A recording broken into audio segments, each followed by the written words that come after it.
Alors, il s'agit, ici dans ces brèves vidéos d'aborder la question de la codification ou plus exactement de la recodification. La République dominicaine et la France, toutes les 2 font partie de la même famille, une famille de droit écrit, c'est-à-dire, une famille qui met au centre de son système juridique, le code. Hem, Évidemment, parmi les codes, le code civil a une place toute particulière et en République dominicaine et en France. Mais ce code civil, d'un côté comme de l'autre, est un code civil qui est ancien, qui fait, tout son prestige, mais c'est un code qui, a 2 siècles au fond. Et évidemment, la grande question contemporaine qui se pose à des droits codifiés comme les nôtres, c'est la question non pas de la codification, de créer un code, c'est la question d'une adaptation de ce code à nos nouveaux temps et donc c'est la question d'une recodification. Alors, la question en fait, elle est double et ça va constituer 2 vidéos, en 2 temps.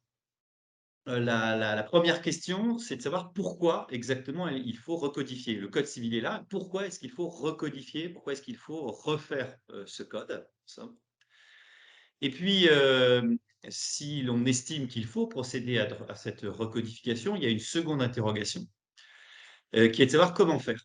Et donc quelle est la méthode à suivre pour, recodifier?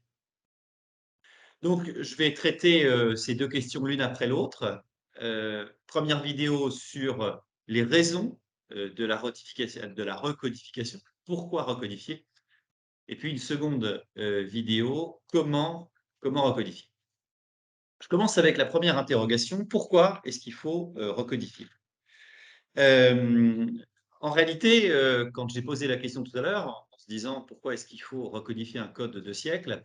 La réponse, elle est presque dans la question. C'est-à-dire qu'on se doute bien, que le code qui a été rédigé il y a 2 siècles n'est plus adapté parfaitement à notre époque, et qu'il y a un besoin en somme de modernisation de ce code-là.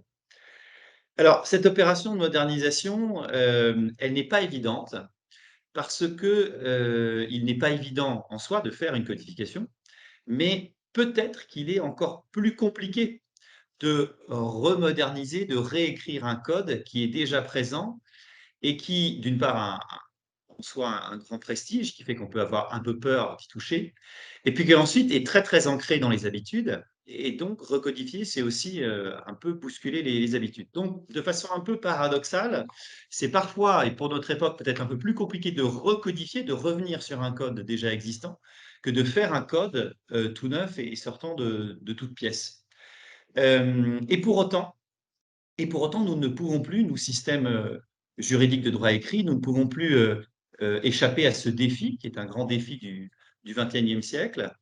Et si je m'attarde sur l'exemple du droit français, c'est un défi que nous avons relevé maintenant depuis, quand même quelque temps puisque les vrais mouvements de recodification a commencé dans les années 50.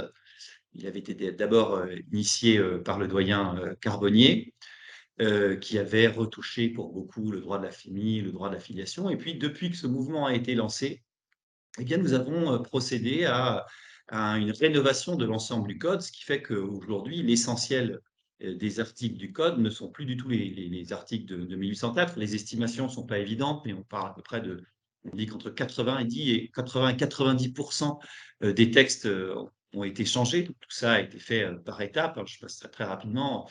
La protection des majeurs, le droit de la famille, le droit des personnes, le droit de la filiation, le droit des successions, le droit, des sûretés, la très, très grande réforme, bien sûr, du droit des obligations et principalement, du droit des contrats. À nouveau, une réforme toute récente, l'année dernière en droit des sûretés et là sont en attente la réforme du droit des contrats spéciaux et puis la réforme, de la responsabilité civile. Donc un mouvement qui est lancé. Pourquoi est-ce qu'il a fallu le lancer? Je l'ai dit, tout tient à cet effort, à cette nécessité d'une modernisation, mais il faut être peut-être un peu plus précis, se rendre compte que la nécessité de recodifier, de moderniser nos codes tient à 2 difficultés, à 2 maux, 2 problèmes, auxquels nos droits écrits ont été confrontés. c'est l'obsolescence des règles, d'une part, ou l'obsolescence de certaines règles, d'une part. Et puis, le fait que le problème de la décodification, c'est-à-dire qu'un nombre important des règles ne se trouve plus dans le code. C'est-à-dire que, en ouvrant le code, on ne soit pas certain de retrouver l'état du droit positif, qui est évidemment très, très problématique. Alors, voilà à quoi sert la recodification, voilà pourquoi il faut faire une recodification. D'abord pour, surmonter l'obsolescence de certaines dispositions donc, et ensuite pour surmonter le problème qui tient à la décodification, c'est-à-dire qu'une partie de notre droit civil ne soit plus dans le code. Je reviens sur ces 2 mots, que, la recodification, la modernisation, la réécriture du code permet de surmonter. D'abord, l'obsolescence. Je vais passer assez rapidement parce qu'elle est assez évidente. Heu, le besoin d'une modernisation des textes s'est fait ressentir en réalité, dès le début du XXe siècle, en matière de responsabilité civile. On a très bien vu que les textes étaient assez inadaptés. Il faut avoir à l'esprit d'ailleurs que, Napoléon lui-même en avait conscience, hein, il a eu cette phrase très, très célèbre où il disait que son code lui survivrait pour l'éternité, mais en même temps, on sait qu'il a d'autres témoignages où il disait, de façon assez visionnaire, hein, qu'au bout d'un siècle, il faudrait le réviser. Ce que ça voulait dire, en fait, parce que ça peut paraître paradoxal, mais ce qu'il voulait dire, c'est que la méthode de la codification serait éternelle.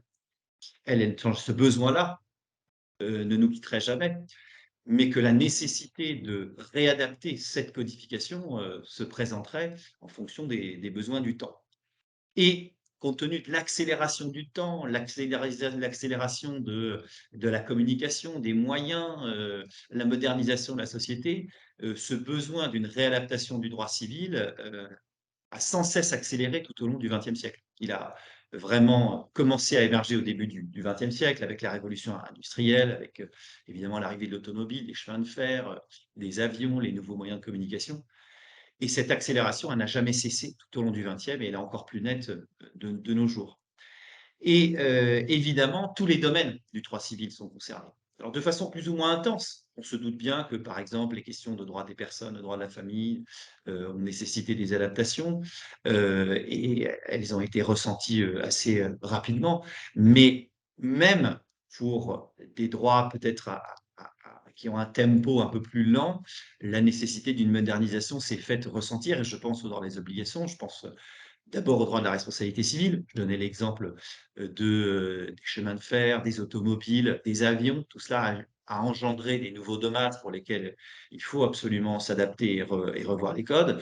Mais en droit des contrats aussi, il suffit de penser à un seul exemple, l'explosion des contrats électroniques.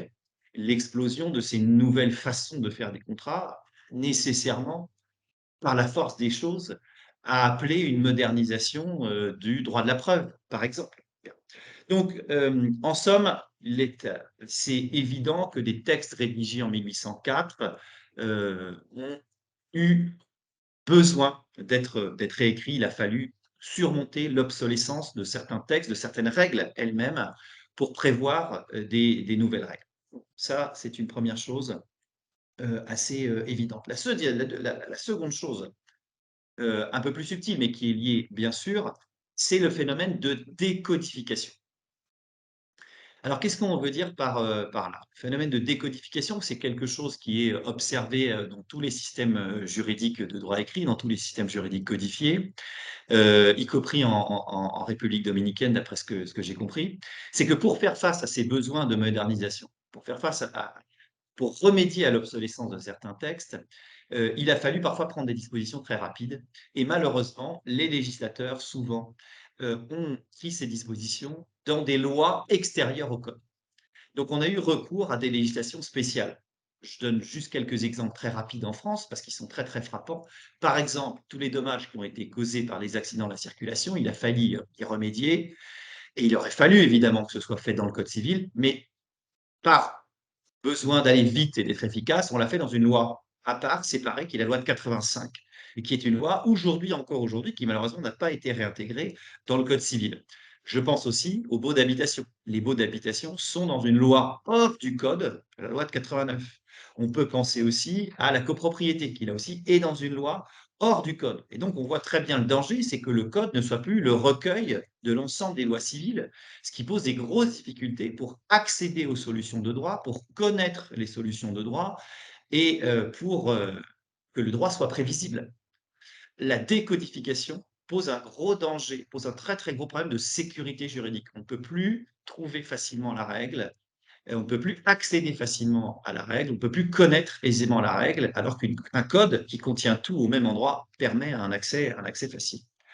La deuxième cause de décodification, le deuxième phénomène de décodification, à côté de cette décodification par les lois spéciales, en quelque sorte, c'est évidemment le gros phénomène majeur de recréation du droit par la jurisprudence. Si le code n'est pas refait, si le code n'est pas réécrit, si en plus des lois spéciales ne prennent pas le relais, bien évidemment, la nature ayant horreur du vide, c'est le juge qui va adapter, combler les lacunes et qui va créer de toutes pièces des solutions. Et donc là, le deuxième problème de décodification qui se pose, du côté des lois spéciales, c'est le droit jurisprudentiel, c'est le droit prétorien, qui est inévitable, qui est un besoin dans une certaine mesure, mais justement, dans une certaine mesure seulement. Il ne faut pas, dans notre système juridique en tout cas, que l'essentiel du droit se trouve dans la jurisprudence. Parce que la jurisprudence est difficile à saisir, elle est instable, elle n'est pas toujours claire, elle est de formation très lente, de formation incertaine, et donc on retombe dans les dangers d'un droit qui n'est pas clair, qui n'est pas accessible, qui n'est pas prévisible. C'est un mal avec lequel on a composé tout au long du XXe siècle. Le droit de la responsabilité civile en est un bon exemple, où le travail des magistrats a été admirable, mais où subsiste toujours cette incertitude du droit prétorien, cette difficulté à le saisir, là où un simple texte permet d'avoir une solution certaine et fiable. Et donc, se fait ressentir le besoin finalement d'une codification de la jurisprudence.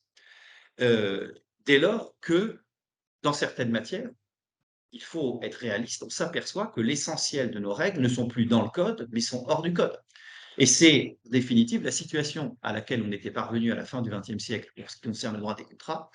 L'essentiel du droit des contrats était à aller chercher dans des solutions jurisprudentielles, parfois des pans entiers de la matière du droit des contrats. Je pense notamment à la période précontractuelle, au régime de l'offre, au régime des pourparlers, au régime de la promesse unilatérale de contrat. Dans le code de 1804, dans le code de Napoléon, il n'y avait pas un texte là-dessus. Tout était à aller trouver, tout était à rechercher dans les solutions jurisprudentielles. Et précisément, la réforme du droit des contrats offre un très bon exemple des vertus de la recodification. C'est qu'on a créé des nouvelles sections, des nouveaux textes sur les pourparlers, sur le statut juridique de l'offre, en tranchant par l'écrit, par du droit écrit, des questions très précises, par exemple, le sort d'une offre rétractée à tort, le sort de la sanction d'une offre rétractée à tort, qui était tout à fait flottante dans la jurisprudence, qui maintenant est très claire et réglée en une ligne. Par exemple, on ne savait pas si la sanction de la rétractation de l'offre, ça devait être des dommages et intérêts ou bien la formation forcée du contrat. Maintenant, en une ligne, c'est réglé. On sait que lorsque quelqu'un rétracte à tort son offre, le contrat ne pourra pas être formé par la force, mais on obtiendra seulement des dommages et intérêts. Je termine en fait par cet exemple-là qui permet, par une démonstration précise sur un cas précis, de se rendre compte de toutes les vertus d'une codification, d'une recodification. Pour des pays codifiés comme le nôtre, comme la République dominicaine, il est crucial de redevenir des juristes du code, de redevenir des juristes qui trouvent l'essentiel de leur solution en ouvrant leur code, et c'est précisément ce que permet le travail de recodification qui a été fait en France et qui est fait aussi dans d'autres pays codifiés.